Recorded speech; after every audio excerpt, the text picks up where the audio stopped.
I met with Susan Greenfield in the Agent General's office in London,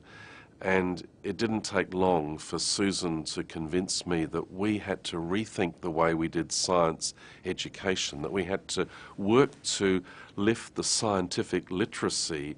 of our community, because so many of the issues that we face in Australia, whether it's climate change or, GM foods, or whether it's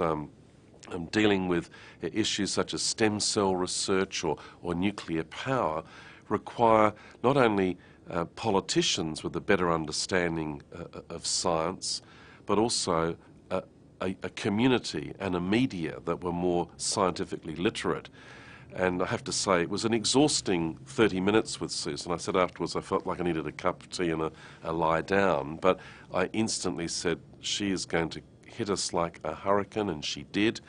And as a result of her residency, a whole series of projects were spun out. I mean, the Australian Science Media Centre, which of course has 3,000 scientists on a database that it can be linked to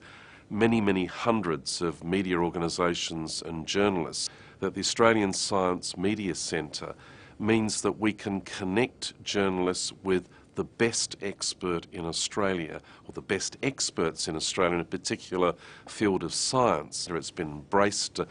by the media, it's been embraced by the scientific community, it's been embraced by business. And of course also setting up the Royal Institution here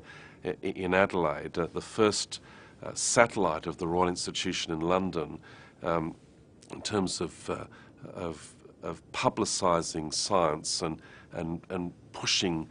education in science. It's been established in our old stock exchange building, and Susan and I even went around looking at buildings, and we purchased one, we backed it in with about $13 million worth of money, and then the federal government, Kevin Rudd, put in $15 million, and so did businesses put in money. So we've got out of that residency from Susan Greenfield a series of projects, including two that have absolutely also gone national and are making a real difference.